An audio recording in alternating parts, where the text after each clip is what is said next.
Hello, everyone, and welcome to the Green Flag. I'm your host, Lukas Wacker, and with me, as always, we have Kyle Cushman. And welcome back to the Green Flag. We've been on a little bit of a break. Unfortunately, we didn't get to do a recap of the Bristol Dirt and the Bahrain F1 season opener a week prior, so apologies for that. School came first, and we had some other things going on in our lives, so apologies for that, but we are back better than ever, and we are here for the Martinsville Fantasy Preview in this episode. What a way to come back. Another short track event here, one that we can actually agree on that NASCAR should put on the calendar here rather than the previous one. But nonetheless, really looking forward to this episode. Happy to be back. We have a little bit of news and notes to get caught up on over the past about week or so that are relevant for the next upcoming 12-month calendar, I would say. And then we'll get into our fantasy preview just a little bit later on. But before we get into all that, how are you doing today, Kyle? Yeah, I'm doing good. Excited to be here breaking down Martinsville this upcoming weekend. Come on, it's one of the best tracks in NASCAR. Short track, it's quintessential NASCAR. Absolutely pumped for this. And under the lights on the weekend, all of it is just love it. But not only that, you got some more motorsports coming back this weekend as well. You got supercars, you got Formula E as well in Rome. So a lot of fun stuff upcoming this weekend. You got Indy tests as well. So a lot of stuff going on in motorsports right now. Fun time. Yeah, it's looking forward to getting back underway here. Let's not waste any time, and let's look at what's happened over the past week or so. And it's been pretty big news in terms of the next-gen car. We had a test with Tyler Reddick at Darlington for a Goodyear tire test, and it was pretty interesting to hear what Reddick had to say in his social media posts and how he felt the car was. And they were just trying to find that balance with the tire. They didn't quite find it yet, and that's a little bit concerning, but, it's still got a little bit of time to figure out the tires. And on his final run, Reddick scraped the wall, which was, it looked pretty good in terms of how well it handled the damage with the composite body. This is going to be basically taking the Xfinity Series composite body that has been widely revered here over the past couple of seasons, I believe now, and it's done wonders for that series in terms of just bouncing off the wall and not having to pit every single time for a tire rub. I think this will be a massive advantage, obviously, for NASCAR. Really looking forward to hear the final specs and all of that when the cars do come out. And speaking of that, the next-gen cars for the manufacturers will be revealed on May the 5th, so less than a month's time now. We will see what each manufacturer with the Chevrolet, the Ford, and the Toyota are going to look like. Curious to see how much there is in terms of differences between the two. We've seen that a little bit now in this current generation of car between the Chevrolet, the Ford, and the Toyota. It's been, pretty different body styles, but curious to see how they handle the next-gen car. So what do you make of the new next-gen news, Kyle? It's just little bits and pieces here and there, but it's on the horizon very quickly. Yeah, there's not a whole lot to take out of anything. It's just kind of your routine tests and announcing dates and all that kind of stuff. But once you get those dates, like when the manufacturers will be revealing their cars and stuff like that, it makes things feel more real as we get closer and closer to next season and when this next-gen car is actually finally here. In the little bit of testing videos we got, it was nice to see the off-throttle time in the corners and throttle control and stuff like that. But, of course, Darlington this year as well is going to be a 750 horsepower package track. So no real surprise or anything like that there. So still a lot to come with the next gen stuff. Only bits and pieces we've got to this point, but each day, each week, each month, we get closer and closer to that final real thing.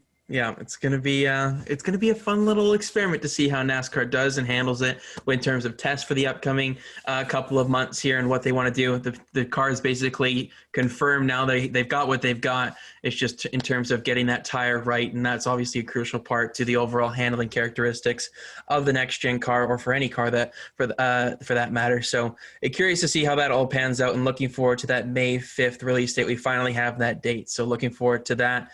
And then Marcus Smith was on the Dale Jr. Download last week, a special guest on that one, talking about the Bristol Dirt and how he thought it went. He was pretty happy with it. We had obviously fans in the stands with that one. It's mixed. We have said our opinions on this show multiple times in terms of how we wanted to look at the Bristol Dirt, and it is here to stay. It's coming back in 2022, so we're going to have to deal with it all over again. And Marcus Smith had some interesting comments on the Dale Jr. Download, talking about his track specifically and what the future may hold for some of them. A roof on Bristol was mentioned potentially on how they want to handle that, because we all know the spring Bristol race has dealt with some weather, namely even this past race at Bristol. And then the potential for something with North Wilkesboro. We saw that on iRacing last season. Come to that sim racing platform, and they're not giving up all hope there yet in North Wilkesboro, which is obviously great to hear. If you're an older NASCAR fan, that is massive news because you probably grew up watching that.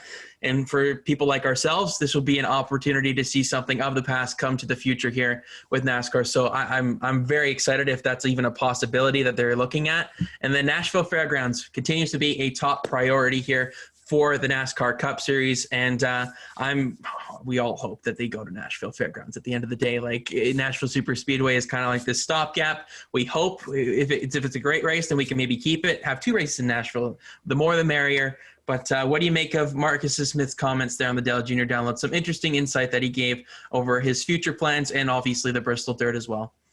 Yeah, some interesting comments to say the least there, getting a few little nuggets to chew on there. But at the end of the day, a lot of it is stuff way down kind of the pipeline. The big stuff is that Bristol Dirt's here to stay into the future here, that they aren't really looking at going elsewhere for a dirt race. They like the idea of having 2 marquee events at Bristol, which if you're the track owner there and you can get 2 marquee events, well then, yeah, that kind of does make sense there. It was cool to kind of hear some of the background and some of the info into the logistics of Bristol Dirt and all that kind of stuff. But in terms of like the roof and stuff, that's just kind of everyone at this point just trying to see the technology into the future and what's possible, because as talked about on the podcast as well, just think about like the big jumbotrons and TVs and stuff like that. You go 10 years back, of course we wouldn't have thought any of those things would be realistic or anything like that. So that kind of stuff isn't all that surprising for North Wilkesboro. It's still way down the line if anything like that could possibly happen. The most realistic thing that I could think of is if they tear out all the cracked, awful pavement there and turn it into a dirt track or something along those lines, and something like that could potentially work into the future. It would be a lot cheaper. All those kind of things still extremely far-fetched, still something that if it does happen is still ways away. But the big thing there, of course, is Nashville Fairgrounds, because we know Dale Jr. was involved in the pitch, all those kind of things. Just getting a few more details on the process there going into the future. But that's the big one that we can see in the next few years in terms of new tracks that are also old tracks, that kind of thing, that could potentially see a return. A lot of people want it to happen. A lot of people who have a lot of say want it to happen as well. Nashville seems very interested in the motorsports market as well. When you look at the street course, when you look at NASCAR returning as well to Nashville Super Speedway, there's a lot of interest in that area. So that's the big thing that I took away, just that Nashville Fairgrounds continues to progress. Of course, there's the gaudy headlines of North Wilkesboro, the Bristol roof, all that kind of stuff. But the big things are that things are continue to progress with the fairgrounds, and we'll see where things go here into the future there. But some exciting things there at least. Hopefully those aren't just fantasies. Hopefully that we can maybe see some progression on some of these ideas, because I think that there's definitely some popularity behind them and some potential with them for sure. So curious to see how Marcus Smith and everybody with Speedway Motorsports handles that entire thing. It should be an interesting storyline to watch for the years to come, because it's obviously going to be a long-term plan here. This is not going to be turned around overnight. This is we're looking 5, 6, maybe even 10 years down the road, but it's still in their minds, and they haven't given up on some of the classic tracks that help build the sport to what it is today. So the final little bit of news is at Martinsville Speedway, NASCAR tested rain tires there over the past week. Kyle Larson was a part of that test. I believe another driver was there as well. I can't quite remember them off the top of my head. I think was it Chris Buescher? I think I saw the 17 or something like that. Okay. And they were trying to test out damp track conditions and see if there's a possibility for NASCAR to increase the possibility of having the race on a Sunday, or the race day that it is scheduled to be. If they can limit the amount of time it takes to dry a track, they can put on some wet tires and they can start the race in damp conditions, and then obviously most likely evolve into a dry. This is obviously going to be on slower tracks. We're not looking at 1.5 with this stuff. We're looking at maybe like the likes of Phoenix, Richmond, New Hampshire, and Martinsville, in those kind of tracks with slower speeds, braking involved. We've seen it at the Roval, obviously on the high banks, but the excessive speeds that we would see in the damp would just be too much for these cars to handle, and that would just be unsafe at the end of the day. So NASCAR is looking at just all possibilities here, and NASCAR fans have been kind of asking for this for a while. Why don't they just race in the rain? It may seem like an easy question, but at least NASCAR is listening to something like this, and if there is the possibility of the increasing of the possibility that is of racing on race day or whatever the day may be. That would be massive for TV networks in terms of ratings, and obviously for the growth of the sport, that they have it on the weekend as designed, and they won't have to take that extra 45 to an hour and a half or so to make sure the track is entirely dry for these slick tires to race on. So interesting that NASCAR is trying this kind of mid-season here, early part of the season, but they're willing to do this as soon as Richmond if it becomes available. Yeah, it's an interesting thing there. And I wouldn't actually rule out the mile and a halves into the future. Just as of right now, in damp conditions, you would have to be at like those mile or less tracks, just given the speeds, of course. But it makes a lot of sense. If you can get a tire that you can race in damp conditions, not active rain or anything like that, or downpour like we can see on road courses and stuff, but in damp conditions where you don't have to dry the track for hours and hours and hours, it would still take some track drying. But if you can get out on track 2-3 hours earlier than you usually would, you got to take that and you got to run with it, because as you mentioned there, getting races in on their scheduled date or finishing races even is massive. So it's something that I'm sure they've put a lot of research into over the past few years. With the increase of road course races with rain racing there, it only made sense to kind of have that progression towards, okay, what can we do with our ovals as well? And it just seems like a logical step. Again, you're not going to be racing in full on rain or anything like that, but if you don't have to call a red flag or anything like that, just for a little bit of moisture in corners and stuff like that, you have to look into it. So it was cool to see. It was definitely strange to see water being put onto the track instead of the air tightens out. It's very strange. I haven't seen that ever, but it was kind of cool to see it, because of course they've tried this before. In the late 90s, I think it was Terry Labonte that did the Martinsville wet weather tire test. But in that test, it was actually raining, and that test didn't go well at all because they had too much rain and everything like that, and it kind of pushed everything. We're talking like 20 years later now. So nice to see that controlled setting just kind of test things out, and hopefully we can see this into the future relatively soon as well, because anytime they, as we both said, that you can finish a race on the scheduled date or at the scheduled distance, you have to try and do it. Yeah, for sure. It's just, I mean, they didn't obviously want a torrential downpour or anything like that, but when NASCAR needs rain, they don't really get it. And then when we don't need it the most. I think it was actually probably best that they had the control of it, just so that you can actually determine how much water you're putting down, all those kind of things, and start small and gradually work your way up or anything like that. Because if it is raining, that probably aren't the conditions that you're going to be racing in. You're talking damp weather, stuff like that, where it's been raining and you can start a race or you can restart a race after only an hour or two versus the hours on end that it seems to have at least multiple times a season. Yeah, for sure. It's going to be a cool characteristic if they can pull this off. All signs are pointing to this in the near future. Because of course we have had wet weather tires on like ovals and stuff. It's just been at the Charlotte Roval and in the corner, like in like 1 and 2, stuff like that, where you don't get the full effect of going full speed and stuff like that. But we've seen it because of the Roval now, so we know that it's at least possible at lower speeds. It's just a matter of kind of bringing things to fruition here. But definitely exciting to see this kind of technological development going on. I kind of want to see this happen at some point this season. Like if the results were good from the test. I feel like this season might be a little too soon. I think you'd need at least a couple more tests, but if you get those tests in, I don't see why not. Yeah, I would be all for it, really. I mean, it's not really a downside at the end of the day. It's an interesting element of strategy to it. They babysit them through it, so I don't know about the strategy part. They probably will just have a competition caution to put them all into slicks, but I think it would be pretty interesting to see if they didn't. If we actually had a strategy element, handled it like Formula One. Sick. Where the rain or the damp to dry transition will be. They'll handle it. Yeah, at the end, it's all just wishful thinking at the end of the day. But a guy can dream. How many times have we said that on this show so far? If we don't have it on road courses, there's no way we're going to have it on ovals. Probably not. Probably not. But nonetheless, that does it, I think, for the news and notes for today's episode. Nice, short and sweet part of that one. Let's get right into fantasy here, Kyle. We didn't quite get to do a recap of the last one.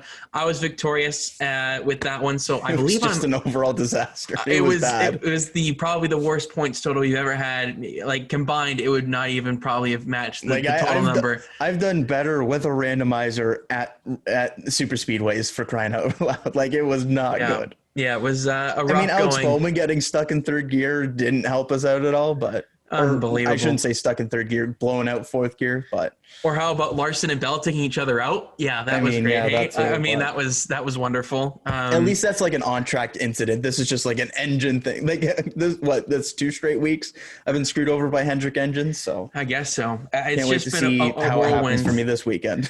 Yeah. Oh, God.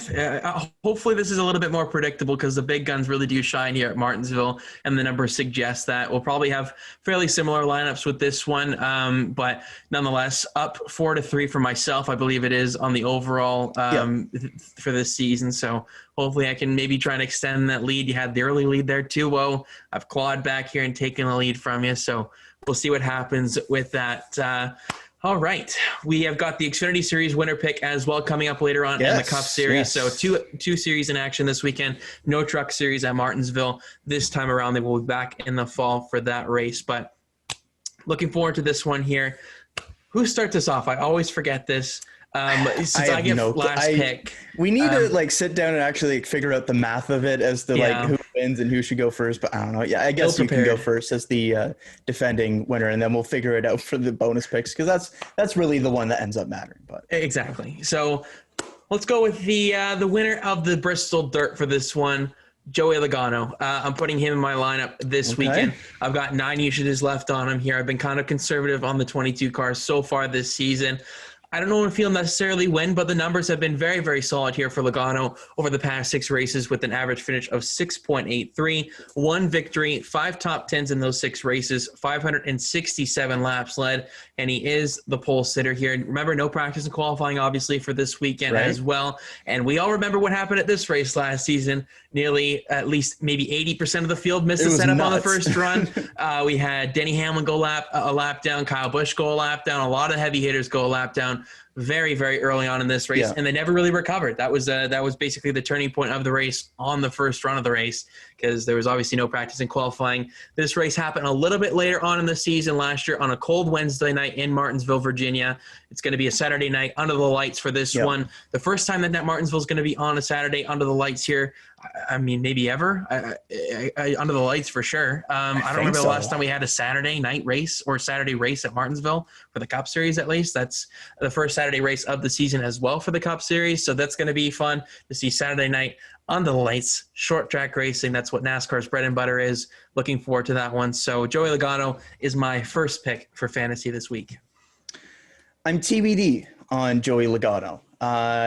Great performance at Bristol Dirt, of course. They've looked really strong with the 750 horsepower package, but there's a couple big names that I'm debating between for a final spot. So I'll get to that a little bit later on. I do feel good about Penske in general, though, and that's why I'm rolling with Brad Keselowski as my first pick. 1 win in the last 6 races, 5 straight top 5s here, 6 straight top 10s, 4.3 average finish over those 6 races here. He's been nothing short of spectacular here. Even though he hasn't necessarily got those like back-to-back wins or anything like that, we're looking back to the first race of 2019 at Martinsville for the last win here, where he led 446 freaking laps as well. Not a ton of laps led the last 3 times, but consistently in the top 5.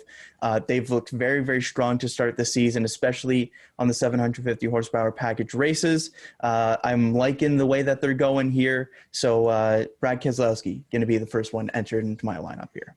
Penske to start us off. You go next here with your second pick as well.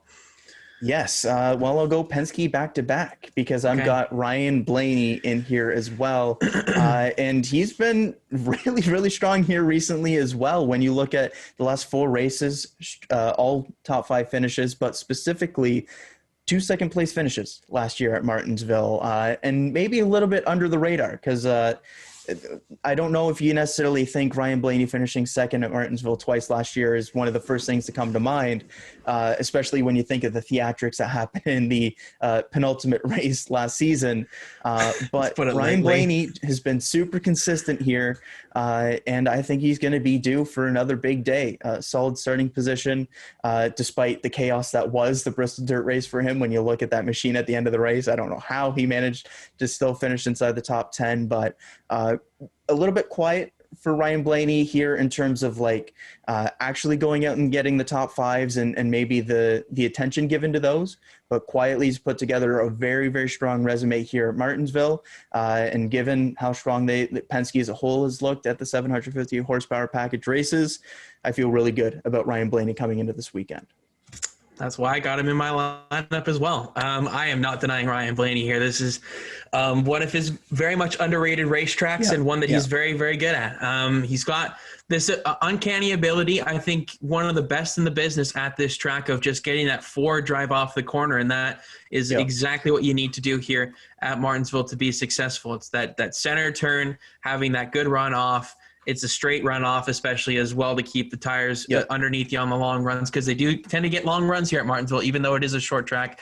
And then cautions breed cautions when it all comes down to the end of things, really. But Ryan Blaney's got some tremendous numbers here, has the second best average finish amongst all active drivers here over the last 6 races behind his teammate Brian Keselowski. He starts 4th in this one, has a nice starting position, and Blaney's just been kind of, after his slow start to the first couple of races of the season, has been really finding that momentum. And I think that that finish that he had at Bristol just shows the fight and determination that team has with that abysmal car that he had at the end of it. I don't know how that he kept that thing going, but he was one of the fastest cars on the track at the end of that race somehow. So it's all seemingly taking place for Ryan Blaney here now, and I think you'll have a pretty solid weekend here with the combination of a strong starting position. I think he'll lead some laps, and he'll be right up there in the mix for possibly a win here in his first win at Martinsville. I've got Ryan Blaney here.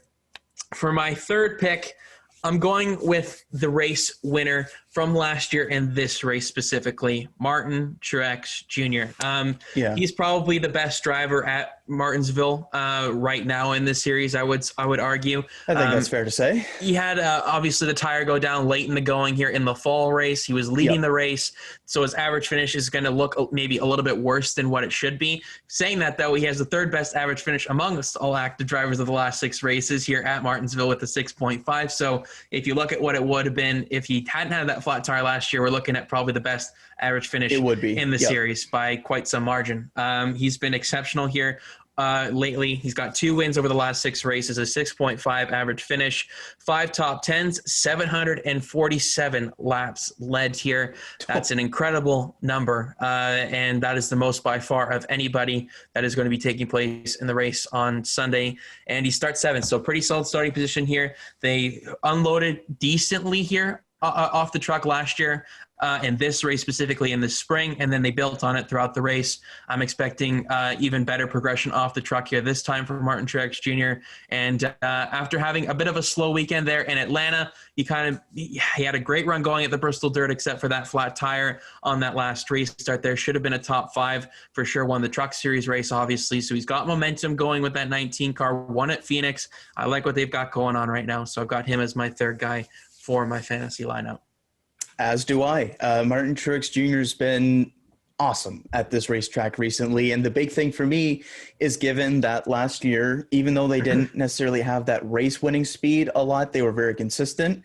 The one place that they got that win was Martinsville with James Small. And they backed it up with a very, very strong run in that penultimate race of the season. And the only reason why he finished 22nd was because of that cut tire. His average running position was 2nd best of the entire race, even with going back to 22nd at the end of the race, of average running position of 4th. He ran 471 laps inside the top 15. I would expect him to be in the conversation for the win the entire race here. Don't forget, going into that penultimate race last season, he was back-to-back winner at Martinsville here. So absolutely love the Martin Truex Jr. shout. They've looked even better this season to start with James Small. They're really starting to find his groove as crew chief there, as shown by the win at Phoenix with the 750 horsepower package as well. I feel really good about Truex here. Yeah, I don't think anybody should feel nervous about Truex this weekend. Obviously, it's short track racing; anything can Yeah. happen. But I just think Yeah. Truex is clean, if you want to call it that mentality that he has with racing people as fair as possible. I think that's paid dividends for him on these kinds of tracks because he has no really grudges against anybody. He has no rivals, if you want to call them that. He's burned no bridges. So Truex is a pretty good bet here. He keeps his nose clean, and he's usually at the end of these things. So that is your third pick, I believe, then. Yes. So you have number 4 as well. Yes, I do. And for number 4, we're going over to the good old Hendrick Motorsports, who's been phenomenal to start this season. They've been very consistent across 550 package, 750 package, road course, super speedway. It hasn't mattered at all this season. Hendrick has been good everywhere. It's just a matter of who you want to pick at this race here at Martinsville. And I think there's 3 really strong options to look at. I wouldn't look at Kyle Larson this week. He's really struggled at Martinsville in his career to this point. So if you're going with Kyle Larson, I need to see it before I put him anywhere near a Martinsville lineup, especially given how good he's been this season and the tracks upcoming on the schedule. So I'm looking between Byron Elliott and Bowman, who have all equally had really strong results at Martinsville.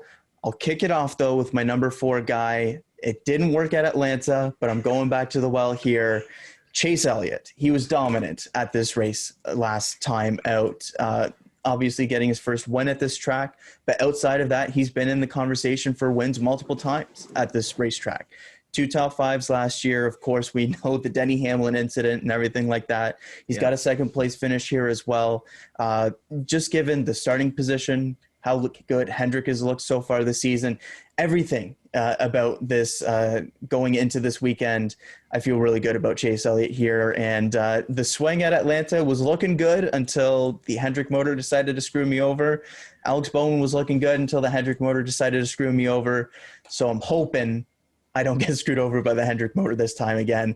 Chase Elliott, my number 4 option here in my lineup. I have him as well. I mean, how can you not? He's just been super, super good here. Hasn't quite had that finish to almost necessarily galaxy brained it into not using him, but you have to. No, I've got 9 usages left on Chase Elliott, and I am using definitely one here. Yeah. Obviously, if he has a poor run in the first 2 stages, I'm considered garaging him. But Chase Elliott winless through the first 7 races of this season, looking to try to get that first breakthrough win, and then I'm sure that will just carry on to more wins throughout the rest of the season. Over the last 6 races here, has an average finish of 10th, but he won the most recent race here at Martinsville to punch his ticket to that championship race at Phoenix, and obviously we all know the rest being the first, being a 24-year-old champion. 5 top 10s over those 6 races as well, 286 laps led, and he's got a top 5 starting position in 5th place. So the recipe's there for Chase Elliott there. He just has to go and make sure he executes that game plan and gets a solid run here on Sunday, and he needs that. He hasn't had the greatest start to this season. It's kind of been all over the place for the 9 car. His Hendrick's teammates, specifically Larson, has definitely outshone him this season. So far, it's obviously very young so far, but nonetheless, you expected maybe a win, maybe even 2 by Chase Elliott so far. So I think this is probably a good turnaround point. Had that off week, reset here. It's a fresh start, and he can go again here at Martinsville. So I've got him as my 4th guy in my lineup. We are very similar so far, Mr. Cushman. Yes. I don't know where you're going with your last couple of picks here, but we had this discussion last night, in fact, on a certain Discord call, and maybe it's meant to be. I'm going with Kyle Rowdy Busch with my 5th pick here. Over the last 6 races, has an average finish of 8.5, 4 top 10, so the least of the ones that I've mentioned so far, 129 laps led. He starts 12th, so the lowest of the guys that I've picked so far. But I have this funny feeling that Kyle Busch can maybe turn it around here. Had this really poor results here at Martinsville last season, uncharacteristic by his standards here at this racetrack. I think he's due for a bounce back here specifically. And let's not forget Ben Bayshore crew chief Harrison Burton to a win here in the Xfinity Series here last season. I think maybe there's something to be had there with Kyle Busch, and I think he'll be right up there in the mix. It may take a little bit of time, may not get the most stage points out of anybody, but I was encouraged by what I saw at the Bristol Dirt, was leading the first couple of laps basically before he was the only guy to experience the overheating problems as per Kyle Busch luck over the last 2 seasons. I think he finally has a little bit of luck go his way this upcoming weekend at Martinsville. I'm a little bit nervous about the no practice and not him running a second series here this weekend. That usually pays dividends for him. We've seen those results kind of translate to the Cup Series when he does do those lower series.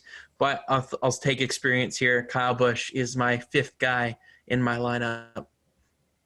I don't have Kyle Busch in my lineup. So I've decided that I'm not going with Logano either. I don't want to go all 3 Penske cars. So we've got 2 differences. Interesting. My next one is a bit of a swing. I'm not going to lie. He's had some good results recently. I really hope that it's the guy that I'm thinking of. I was so close to putting this guy in. I'm not going to say that maybe this is all speculative. I may be getting way too ahead of myself here, but I would absolutely love it if you went for this swing that I think he could go for, but carry on. Last year, the results weren't really there, though. In the past, they've been good. Last year, the results weren't really there. First race, though, was a fill-in crew chief because of some suspensions. Second race is a little concerning, but the points still were there. It was just kind of a bad last run there. And in my lineup here, matching you on a second JGR entry, Denny Hamlin. I'm going to go with. Last year, I'm ignoring that first result because it was Sam McCauley as well. Got caught a lap down. We know the chaos that was that first Martinsville race. The second one, despite finishing 11th outside the top 10, still at 42 laps, still gained 44 points overall, and we know how close the playoff battle was there and everything like that. But he's been super consistent to start the season. Everywhere they've gone, he's been in the conversation for a top 5. It seems like no matter what happens, he always gets like 12 to 15 stage points and finishes like 3rd every single time and just does it quietly, does it consistently. He's led the points this season since the first race. Maybe a bit of a swing because of the results last season, but I feel good about Denny Hamlin maybe rebounding here at Martinsville, because if you look prior to those 2 races last season, 4th and 5th in 2019 and a 2nd place finish in the playoff race in 2018 as well at Martinsville. So I'm liking Denny Hamlin coming into this weekend. I haven't used a ton of usages on him yet this season, so I'm going to start unleashing him a little bit here, just given the consistency, taking the swing here at Martinsville. It's not who I thought you were going to go for. Who did you think I was talking about? Okay, I thought you were talking about a certain Bubba Wallace with this swing because of how well he's run here in the past. And you said a big swing. Mike Wheeler's the crew chief, was very, very good here with Denny Hamlin in the Cup Series. A lot of his success in the grandfather clocks came with Mike Wheeler as the crew chief. That's true. This was a huge race for Bubba Wallace last year with the Black Lives Matter paint scheme as well. And I think it's a big race for him this season as well. Yeah, this is definitely the momentum that they showed at the Bristol Dirt. Had a very solid run before he got a tire cut down there. I thought that was maybe where you were leaning there with a bigger swing. I still got 1 spot left. I'm just saying that's who I thought you were maybe going with. I was on the verge of like freaking out because you said Toyota. I'm like, whoa, did I actually get that? But no, I'll see what you do here for your last on the pick. big dog there. Yeah. Yeah, you have last pick here, and then I've got the last one there. Yes, I do. And so far, if you've been following along, I've got 2 Penskes. Here he goes. 2 JGR, and I've got 1 Hendrick so far. So I got to make it nice and even, right? Got to go with that second Hendrick entry. This is the one that I debated on the most. I really didn't know whether to go with William Byron or Alex Bowman, because last year, Alex Bowman quietly very, very strong at Martinsville. That penultimate race of the season, he was up there with the rest of those contenders for much of that race. I think he finished 6th both times at Martinsville last year, if I'm not mistaken. I don't have it up here right now, but the big thing for me is how well that 24 team has looked so far this season with Rudy Fugle there. They've had some really consistent results these last few weeks at the 750 horsepower package tracks as well. The big thing, though, at Phoenix, where William Byron has not been good so far in his Cup Series career, very strong top 10 performance there. Byron, we saw just a couple seasons ago, finished second and almost run down Martin Truex Jr. there to grab his first career victory. That was with Chad Knaus, of course. Rudy Fugle, that team seems to be clicking. They've only got that one top 5. They've only got the 2 top 10s over the last 6 races. The average finish isn't great because of a couple errors, a couple crashes there. But I'm going to take another swing on William Byron as my final entry here for this lineup. Go 2-2-2 across the big teams to start this season. And William Byron, I really debated between Bowman there, but when I look at that starting position as well, this is very much a track position track as well. It's very hard to come up and climb your way through the field here. So I'm going to take the swing on William Byron there with a strong starting position, a team that seems to be clicking on all cylinders so far this season, and ride that Hendrick wave once again. Hey, you know what? At the very least, it covers my bases for when the Hendrick engine comes into play, and I'll at least get one of Byron or Elliott. Man, that's a terrific pick because I am really debating putting him in my lineup. I had him. I just don't know if I want to match you on it. Like, I don't know if I want to play that game. Who else are you thinking about? The 2 other guys that you have in your lineups, Hamlin and Keselowski. Okay. Those are my 3 here. I obviously looked at Bowman. So you're looking at a heavy hitter lineup. You're not looking at any values right now. 100%. I'm going all in this weekend. I just need to figure out which one of these guys I can match tried you that here. at Atlanta, and it backfired on me, so... Yeah, that's true. But I think when we looked at Atlanta, it was a bit of a weird one because there was like your top 3 and then everybody else was kind of scattered. This is like your top 7, and it's not really changed over the past 4 or 5 races here at Martinsville, I would say. So it's very difficult to break into these top 3 teams, I would say, with Hendrick, Penske, and Gibbs. So I think you have to look at that as definitely your core, and if not, all of your lineup, as Kyle has evidenced through his 2-2-2 method. Man, oh man, oh man. This is definitely interesting. I can't use Denny Hamlin, I don't think, this weekend because I have 7 usages left on him. Yeah. So I think I have to you've got 2 extra usages. Yeah, because I used him at Bristol Dirt and I used him in the 500. So I forgot about that. That's right. Yeah, so I've gone pretty heavy on Hamlin, and it's paid off so far. So I'll take that. Yeah, it's been pretty damn good for you there. Yeah, it's kind of worked out where you use Larson at Atlanta, I use Hamlin at Daytona, but we both lost those weeks. We're flipped there between Larson and Hamlin there. Yeah. Yeah. So. Shoot, this is difficult. I have 8 usages left on both Brad and Byron. So like you said, I'm going to match you on one of these. So, okay. I'll go with William Byron here, I think. So I don't use all 3 Penske guys. Byron was my original guy, so I'm going to stick with my original lineup. I don't want to get too swayed here. I felt pretty confident in it.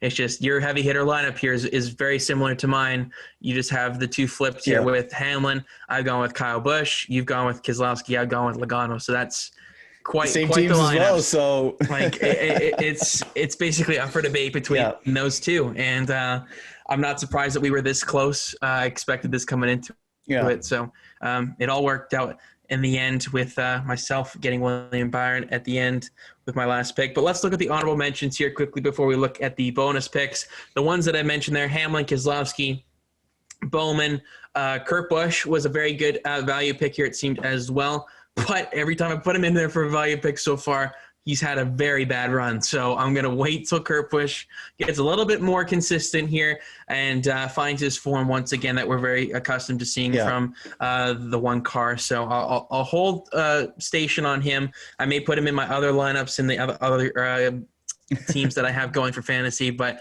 not this one. And then I think there's some pretty good value picks here potentially this weekend. Looking at Roush Fenway Racing, I think both of those guys could be in play. Chris Buescher and Ryan Newman. They both had pretty solid numbers here, about a 13th to 15th place average finish. So that's not too bad on the scale of things when you look at Martinsville. And Newman tended to just be that pesky guy that keeps the leader track for about 40 laps before going ultimately a lap donor or finding a caution by some miracle. So I think both of those guys could be an interesting play. Buescher's had a very strong start to his season, and Newman as well. Can't be understated on that. Bubba Wallace, as I mentioned, I think he could be a really, really good value get this weekend. You're probably not going to use 10 usages on the 23 car this year. I think this is definitely one place I would consider using Bubba Wallace, because he has run well in all series that he's raced here. In the truck series, he won a race here in that Wendell Scott paint scheme for Kyle Busch Motorsports in the 34 truck that was then.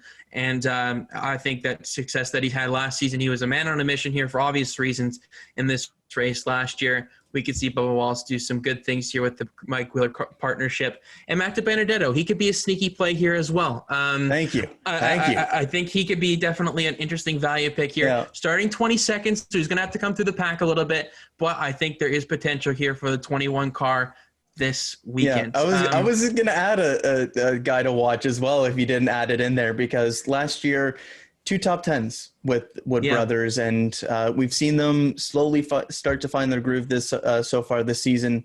I like them as a potential like sneaky top 10, not like a race win or top 5 candidate or anything like that, but I could see a solid day there for DiBenedetto, especially given how good Penske is in general here coming into this race. I think that some of that could potentially go down to the 21 as well. Yeah, I am in 100% agreement here. That's my honorable mentions. You stay away from, so who's going to win this race on Saturday night, essentially?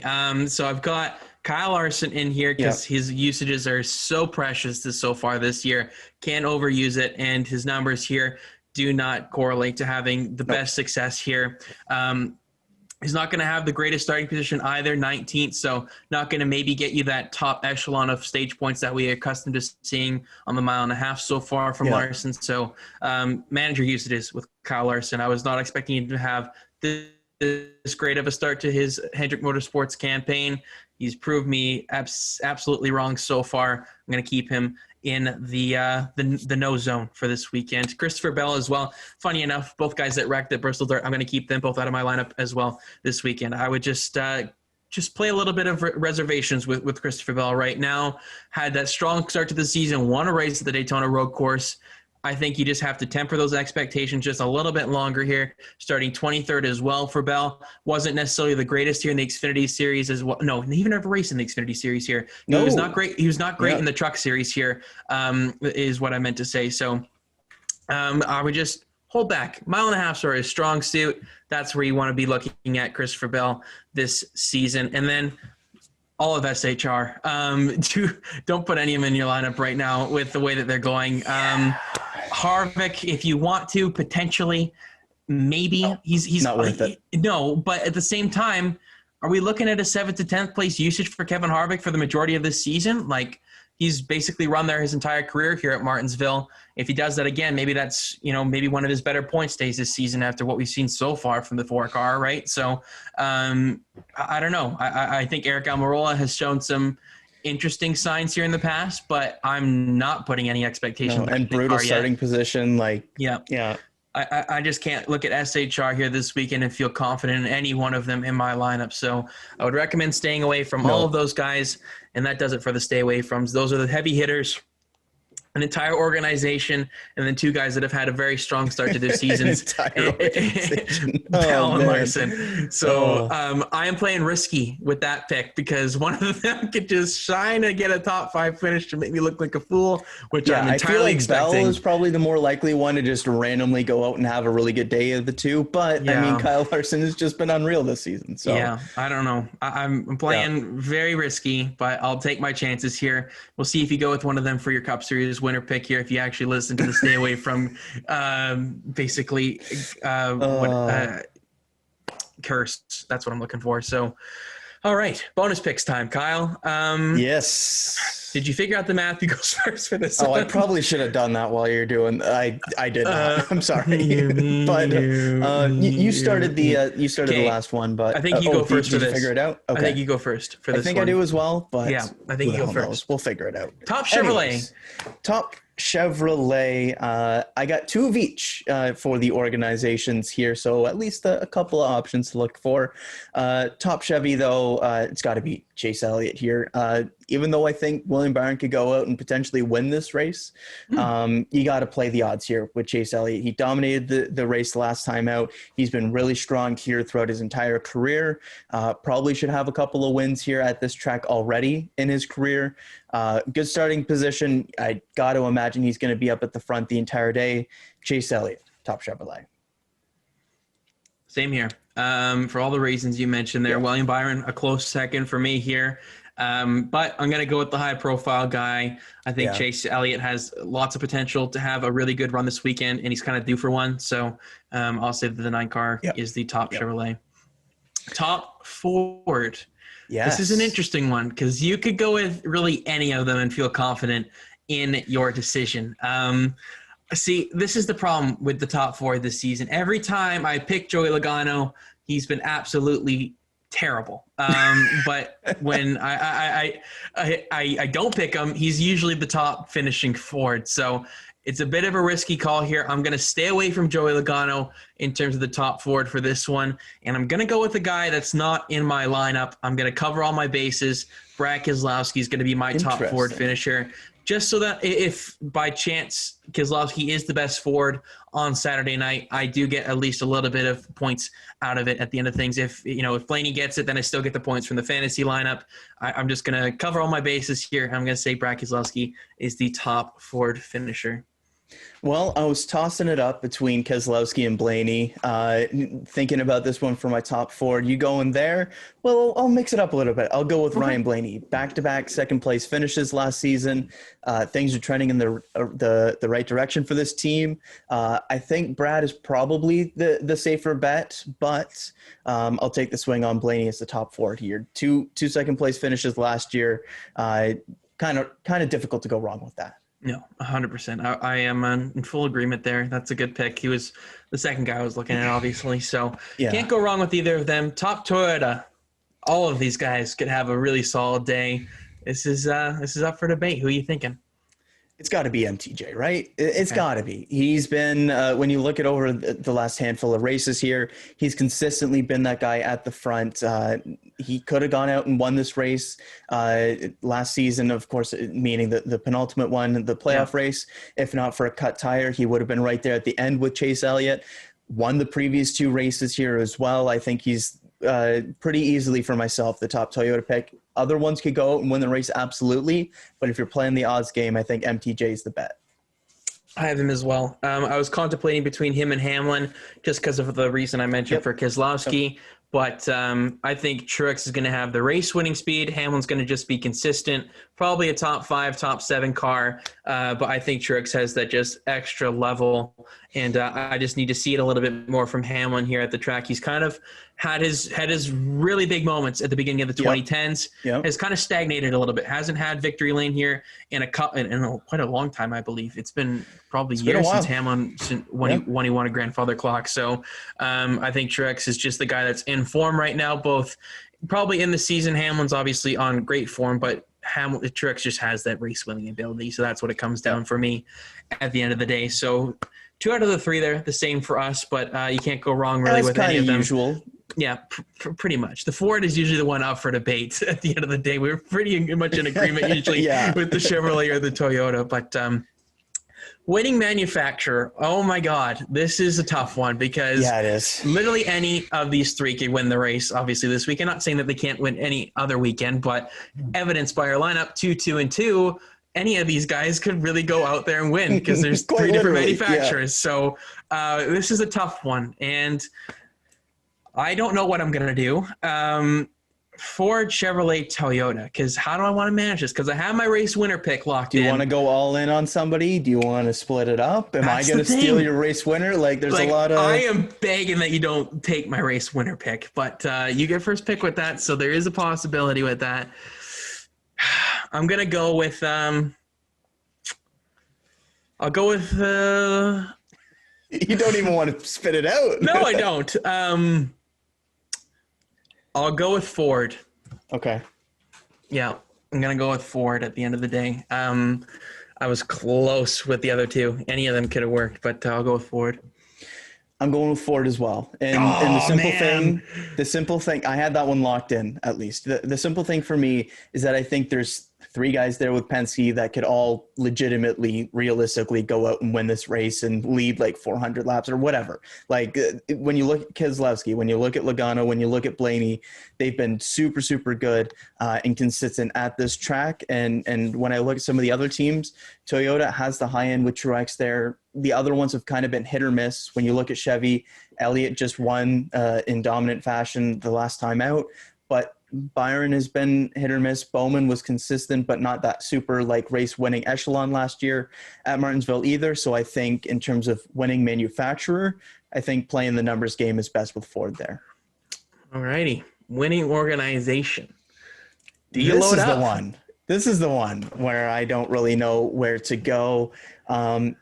For me, do I want to go with my race winner and see if I can double down there? I don't know. We'll see. But I think you could take any of JGR, Penske, or Hendrick and feel pretty good about going with that pick. Yeah. But for myself, the same reasoning as I went with the manufacturer. I feel really good about all 3 Penske guys. I think I got to play that similar kind of logic for the winning organization. Recently, I've split it between Ford and Hendrick. I'm not going to go the same here. I'm going to double down with Penske here and take them as my winning organization. I am not taking Penske for the race winning organization. Okay. I'm Stuart going with Joe Gibbs Racing. Yeah, I'm going with Gibbs. And yeah, I don't know. I don't really have a reason for it. I just, honestly, I went with Ford for the manufacturer.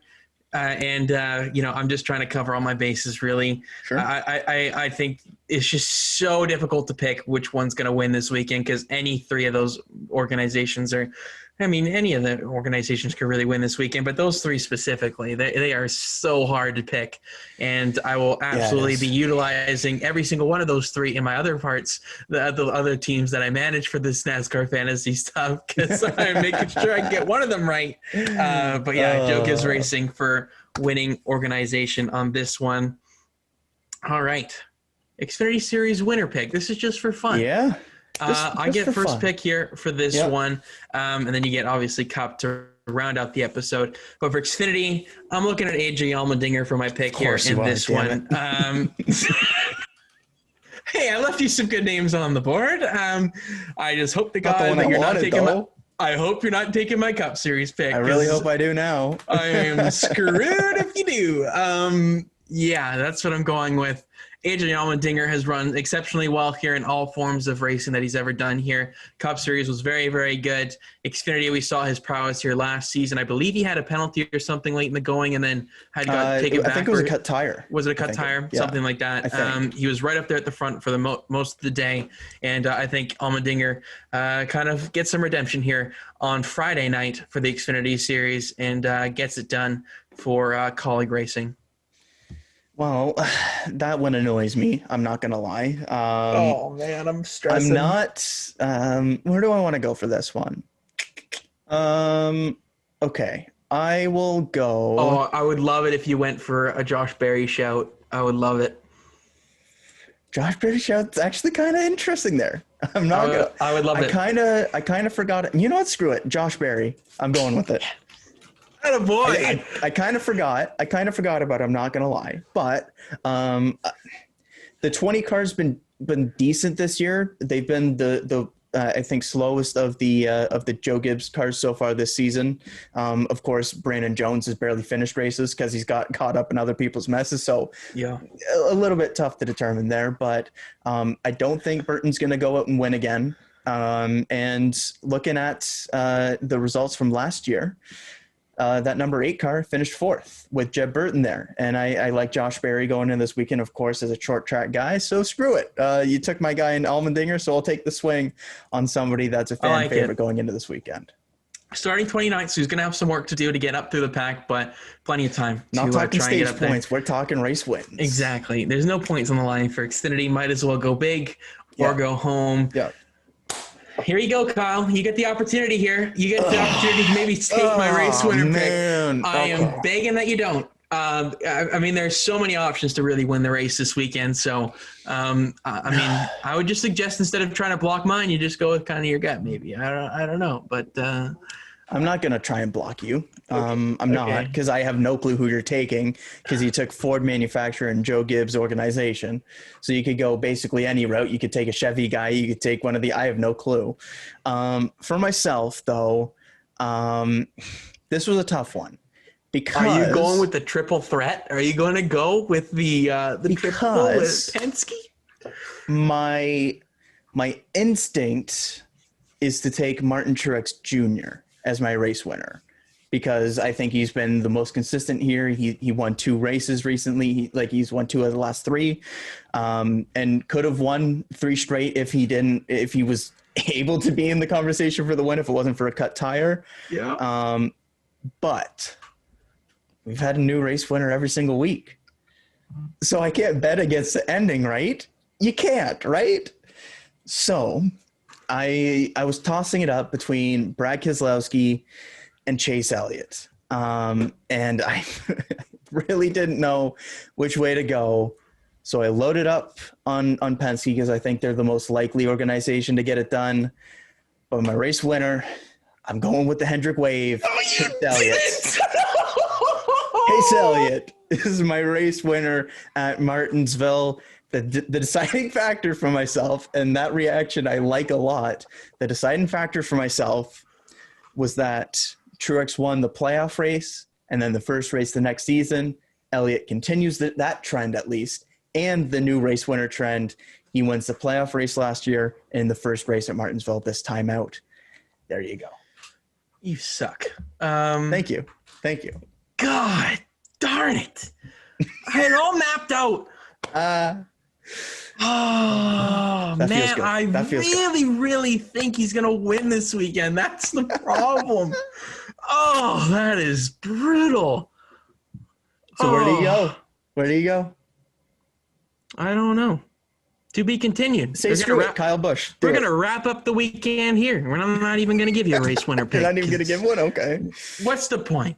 Leave it blank in bonus. KFB. Do it. No, I'm not doing it. I'm not getting peer pressured. And then even if I'm not getting peer pressured here, and then you can clip this and be like, you should have picked Kyle Busch and put it on the Instagram feed, because I would absolutely be happy if I'm wrong if I don't pick him as my race winner. Post a couple of those memes from the Discord last night. Oh yeah, that's lovely. That'd be awesome. Where are you going? I'm really thinking that there's a possibility of the 8 different winner pick this weekend, but I didn't really see anybody besides Chase Elliott. There's a reason why I didn't have Keselowski in my lineup, so that's why I can't really go with him. So I'm gonna have to go with the repeat winner, even though I'm not confident. Even though you don't want to. Even though I don't want to. KFB. I can't do it. I'm sorry, Kyle. I can't do it. Both Kyles. Okay. I'm sorry to you, and I'm sorry to Mr. Busch. I can't do it. Since you've just left him here for me to take, I'll take Martin Truex Jr. I don't like that either. I don't like that. I'll take him. I'll double down on Joe Gibbs, I guess. You can do worse. Yeah, I'll take it. I mean, when I built this, I was building it around Chase Elliott for my fantasy lineup. So that's really, really annoying that you got that. You and your stupid story arcs getting me to believe that you were going with Truex initially. I'm like, oh, okay, yeah, I can Come on, you love my story arcs. I do, but when it pains me and my side of things, I am not a fan. But yeah, really, man, what a fantasy episode to come back to here. Yeah, what a way to return. All right, so to round out my lineup here, I've got Joey Logano, Chase Elliott, Ryan Blaney, Martin Truex Jr., Kyle Busch, William Byron for the bonus picks, Chase Elliott, Brad Keselowski, and Martin Truex Jr. for the top manufacturers, and then for the top manufacturers for those specific ones, and then the winning manufacturer, Ford, the winning organization, Joe Gibbs Racing, Xfinity Series winner AJ Allmendinger, just for fun, and the Cup Series winner pick, I can't say Chase Elliott, Martin Truex Jr. For myself, I've also got Ryan Blaney, Martin Truex Jr., William Byron, and Chase Elliott. We differ, though. I'm taking Brad Keselowski and Denny Hamlin. So a nice little Penske and Joe Gibbs matchup there between teammates that we're taking. You're taking Logano and Busch. I'm going Keselowski Hamlin there. That should be a fun one to watch. For the bonus picks, also taking Chase Elliott, of course, as my top Chevy. Switching it up with Blaney as my top Ford, sticking with Truex as well as my top Toyota, Ford and Penske for manufacturer and organization, but taking Chase Elliott as my race winner with Xfinity winner, taking the swing on Josh Berry. Love it. What a great episode that was. That was a fun one.